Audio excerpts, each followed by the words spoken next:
It was an incredible scene. So let's just break it down. So, like you said, Joe, a couple of the things that have happened this season, Cargill's, like you've known it was coming if you were readers of the text, right?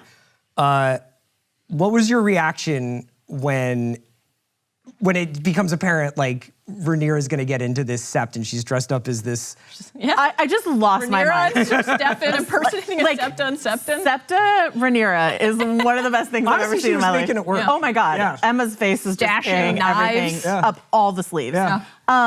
When Massaria is like, hey, here's the plan, I was like, they're not really going to do this, are they? And then they did it. And I think a big piece of this, and this is something that we talked to Ryan Condal about in our series preview podcast on House of R, what a great podcast, was this idea that,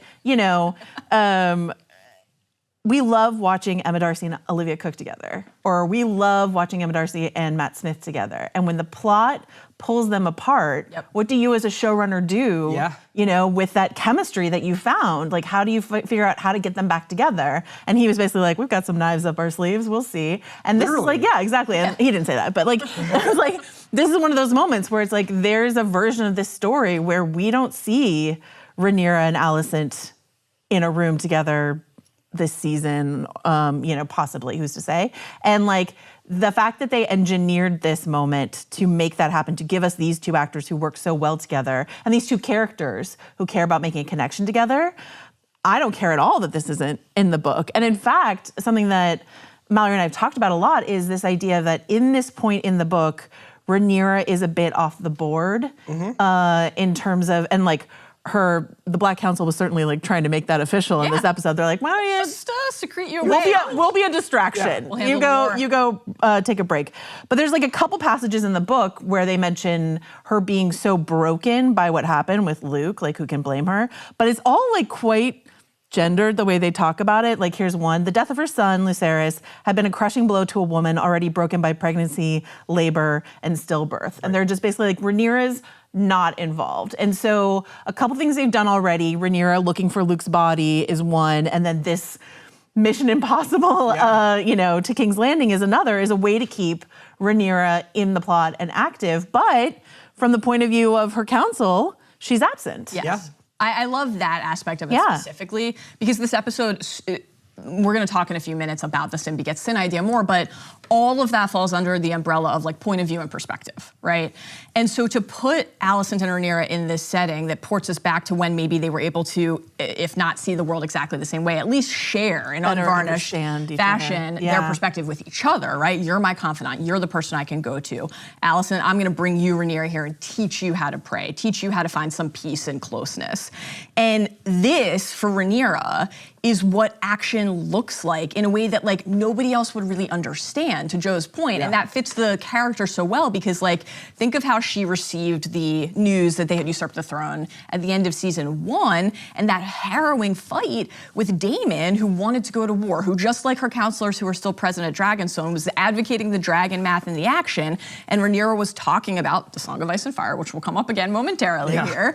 And the fact that she had a different pledge that she had to carry. So there are these aspects of like the burden, and we think of Alicent in particular as a character who speaks often of duty. And so like for them to be sitting there together, each carrying this mission inside of them, Rhaenyra not having given up yet, not actually having accepted that this terrible fate has to befall all of them. I'm making my points here. Like, not giving up on peace and everything, but also being like, by the way, you're a usurper and you stole my inheritance. I've begun It's a good note. Yeah, it's a good note. I think the line that... Even holding the knife, right? Yeah. Like, it was so awesome because it was like they were basically like... Alicent slashed her with the dagger. Yeah. Like everything ports us back. Everything in that scene takes us back to a memory. We were talking about this earlier, but I don't think it's a coincidence that Millie Alcock, who played young Rhaenyra, is in this episode, even though she's in Daemon's storyline. That's just reminding us of Rhaenyra as a girl. But then also that line that she says in this exchange, "My dragons are restless, they smell battle." Like we've seen sea smoke, like cooing and cawing off the coast of Dragonstone. It's lonely, but also she's talking about the men around her. Right? Yeah. Damon's off, conquering a castle as we speak. He's trying to get that thing insulated. It's gonna be tough. Once the mold gets in, it's really tough. It's tough. Let me ask you about the Song of Ice and Fire, which is basically the thing that comes up at the end of their scene. Yeah. I thought that was amazingly well played because there are certain times in shows, but specifically in Thrones, where like you think a prophecy is going to make this huge difference, or like people understanding like, you know, the mythology that they're living in would make this huge difference to their actual actions, and it turns out it doesn't.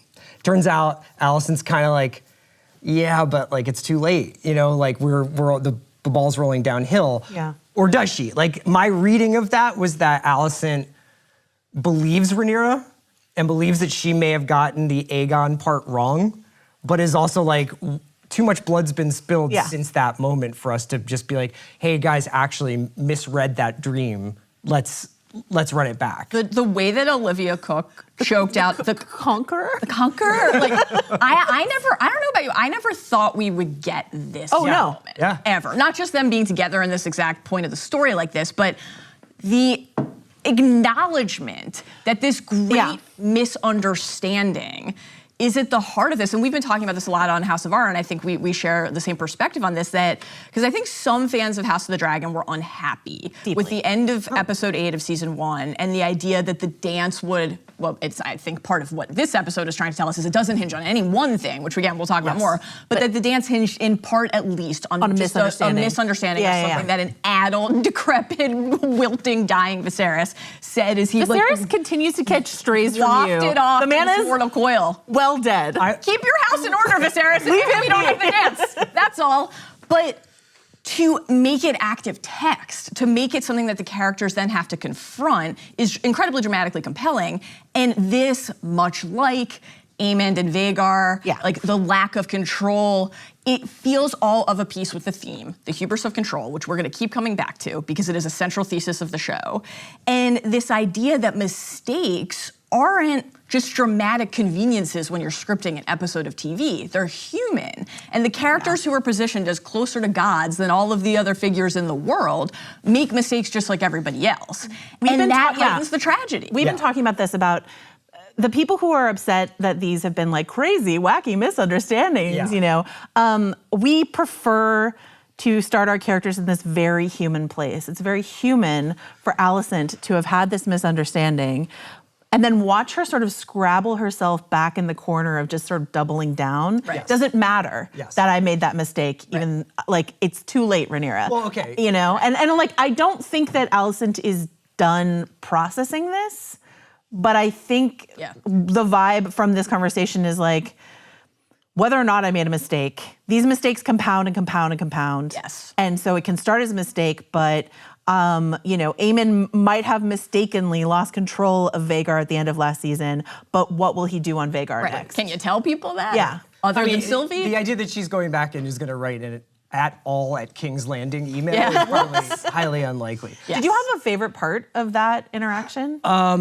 Actually, I did, which was the almost childlike fun that Emma was having as that character when they were like, I guess I'd kill you first, though. Like, I've started bad. I started poorly. That's great. But that was like kind of a funny teenager thing to say in that circumstance. And in contrast with, I think Olivia Cook like kind of lets out a laugh, where she's just like, "What are you doing?" Like she's almost like, "I can't believe this." She's astonished by what. And that's what I was kind of talking about with this episode as a whole. It's like, there's weird stuff happening in this episode where it's like these people are actually acting a little bit more like people and a little less like archetypes and like, here we are and I'm in my corset and the dragon. It's like, no, it's like, this is really weird. You've got a knife to me, but I actually like you. And we're trying to figure this out. And they're both actively in mourning, and so that makes it such a fitting setting too. Because what are you doing there? You're lighting the candles for the dead. And they're mourning their each other relationship and their friendship and everything of that being was mothers. shattered. Like,